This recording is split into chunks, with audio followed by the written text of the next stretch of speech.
It's now clear, with the wisdom of hindsight, that the general election of 2014 smashed India's centrist consensus, injecting an avowedly right-wing government in office. Until then, it was thought that India would only tilt left or tilt right, but would stay within a circumference of centrist and moderate ideologies. This notion was reinforced during the 6 years of Prime Minister Vajpayee's BJP-led rule, which swung rightward, but preserved institutional structures created over half a century of independence. However, the Modi government has now decisively aborted centrist politics. Now, I say this as a matter of fact. I'm not passing any value judgment of right or wrong here. Since it won democratically, it has used its mandate to begin building a majoritarian edifice. It openly bats for Hindu causes, from scrubbing minority insignia to encouraging differential treatment under the law. It advocates a hard, militaristic nationalism which is imbued with religious fervor. It aggressively conflates the political party with the government and ultimately with the nation in one sort of strong continuum. So if you're either against the BJP or its government, you are damned as being anti-national. It mocks the language of moderation as weak pacifism. Here are three of the latest political events that prove this, and all of them happened in the wink of 1 week. One, do see how the Jammu and Kashmir Assembly was brazenly dissolved. In 2015, the Modi government made a bold political departure from its hardline attitude towards J&K. It created a coalition with the so-called soft separatist PDP of Mufti Mohammad Saeed. People applauded, convinced that Prime Minister Modi had sued for peace. It was then the season of hope and reconciliation, but both ultimately proved ephemeral.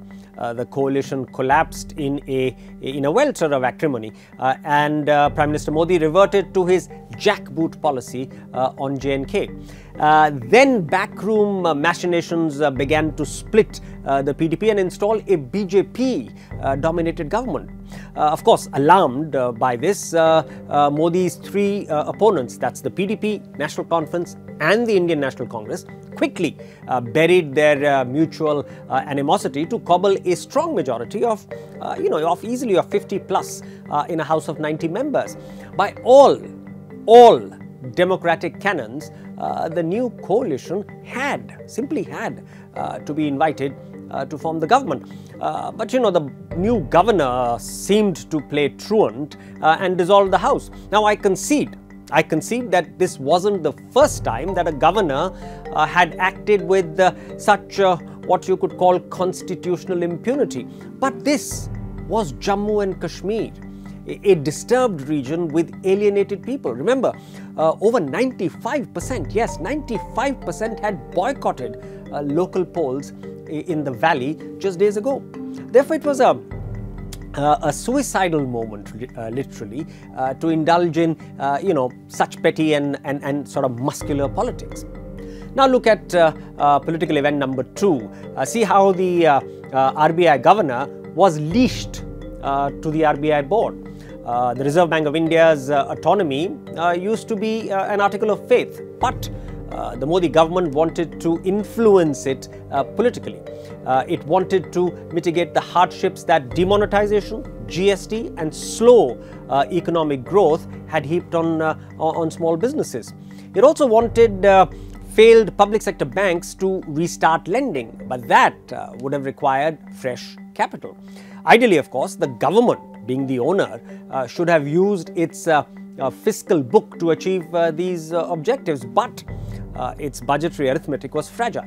So it simply threatened to use Section 7 of the RBI Act, which would have directed RBI to do its bidding. The governor sort of relented and gave a few concessions.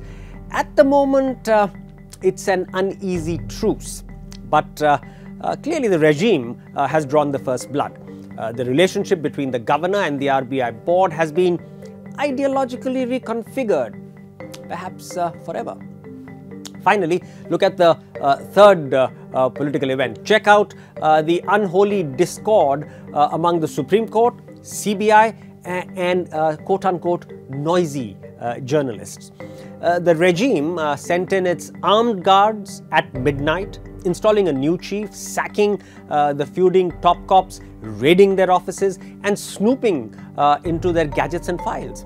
A fairly harried Supreme Court tried to grapple with this extraordinary situation. It ordered a court-monitored inquiry into the allegations against the sitting CBI chief.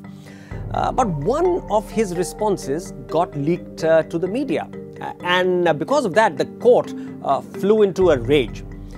Did the court then infringe a cardinal principle of jurisprudence by presuming guilt? Because while the leak could have happened at any point in the chain, including from the defendant's keyboard operator or the court's clerks, the bench assumed that the CBI chief had committed a breach of trust. They also seemed to overlook what the court itself, had once advocated, that noisy journalists are the lifeblood of a democracy.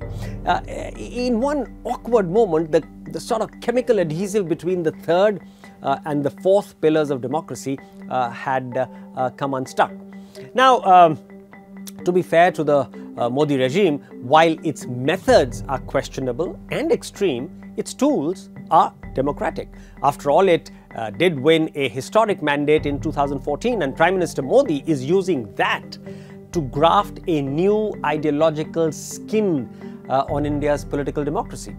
To peel away that skin, his opponents will have to create a counter-narrative that appeals to the electorate, thereby wresting the political mandate. In the ultimate analysis, Prime Minister Modi's opponents cannot be squeamish, simply crying foul. They will have to mount a vigorous and energetic political response.